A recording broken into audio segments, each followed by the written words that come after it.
latest polls in the presidential race showing the Vice President Harris gaining ground in some swing states and even eroding some of former President Trump's lead in Florida. Our next guest says if the election were held today, she would win. Joining us right now is pollster and political strategist Frank Luntz. That's a turn. It's more than that. That's a plot twist. She's bringing out people who are not interested in voting for either Trump or Biden. So the entire electoral pool has changed. And if it continues in this direction, you have to start to consider Democrats winning the Senate and Democrats winning the House. The actual people who are participating, she's got intensity now. She's got an intensity advantage. She's got a demographic advantage. And I haven't seen anything like this happen in 30 days in my lifetime. How big is that marginal extra voter that she's bringing in? I mean, how much does that change the pool? 1%, maybe 2%. That's it. But that's enough. Right. Can I just ask you, though, about the veracity, frankly, of the polls right now? Because you go back and look, and there was an interesting report yesterday showing that if you look at where Donald Trump was in terms of what the polling showed, this is back in 2016, undercounted. You go even in 2020, undercounted. And so, you start to think about the, margin of error situation where maybe she's up, 1 or 2%. But, is the Trump vote fully counted? But that's why my process is not just to do the numbers. It's also to do the focus groups, to listen, to understand why people feel this way. And now my groups are broken up by young women saying, I'm not voting for him anymore. Make no mistake, there are 3 attributes, 3 components. So you think it's a switch? It's not, because you just said, I'm not voting for them anymore. So you think they were voting for Donald Trump, and now they're voting for Harris? The people who are undecided have all collapsed towards Harris. The people who are weak Trump have all collapsed towards undecided. It's this broad shift. I'm trying to do a focus group tonight with undecided voters under the age of 27 for a major news outlet. And I can't recruit young women to this because they don't exist as undecided voters. And you shift the demographics and you shift the entire outcome. There are issues, attributes, and the conditions of the country. The issues and conditions favor Donald Trump. He should be winning this election. But the attributes are so much in Harris's favor that he's not. That the very attributes that Trump offers, and the best example, you did the story on the UAW, why is Donald Trump saying publicly, I want to fire the same people that he's getting now, still getting, union members? It's ridiculous. It's as though he's lost control.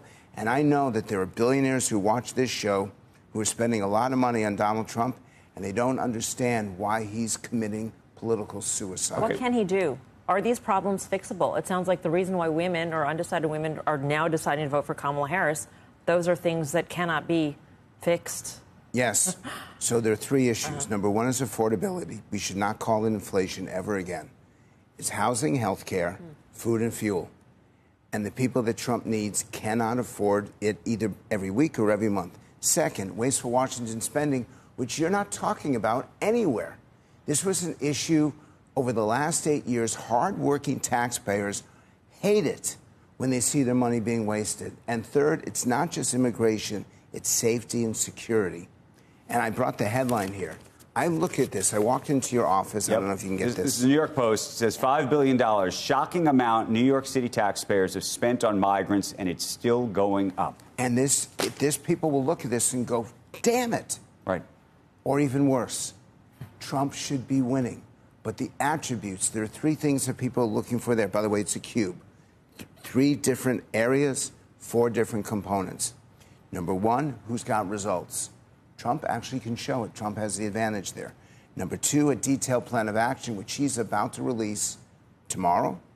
And number 3 is genuine accountability, which the public thinks no one does. Let me ask you 2 questions. One is, she is about to release a plan, or at least we're going to start to see pieces of a plan that I think we'll hear about over the next couple of weeks once we get into the DNC convention and the like. Does a plan make her more attractive or less attractive? And the reason I ask is because right now there's very little to genuinely critique or attack if you were on the other side of it, right? Because you're not really sure. It's all this sort of amorphous thing. We're all guessing.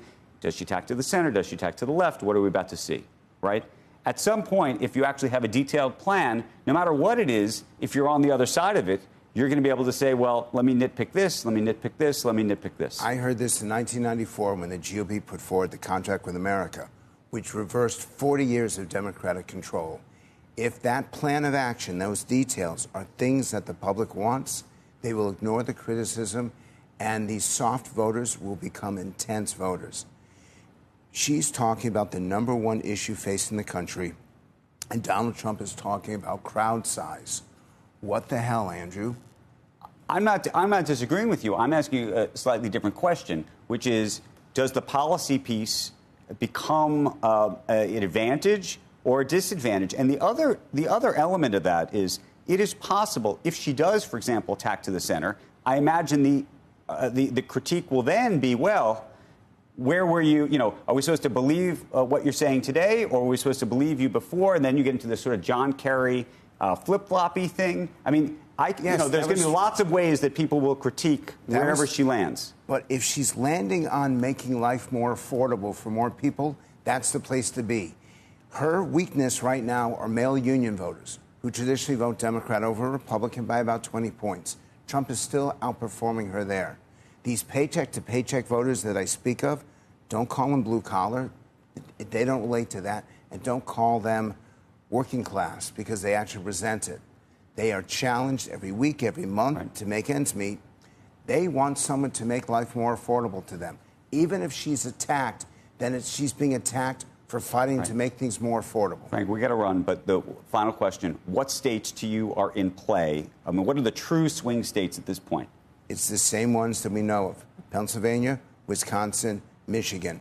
But then you're saying maybe Florida, something happens here. No, no. All Trump needs to do is to win one of those states. He's now talking about the election being stolen. This is a line from Governor Chris Sununu. You can't steal what you've given away. He is actually giving away this election, and we will look back on today, and I will post this and say, you've been warned. What do your Republican friends say when you say this? They tell me yell louder. They tell me this, I can't stand up because I'll fall over.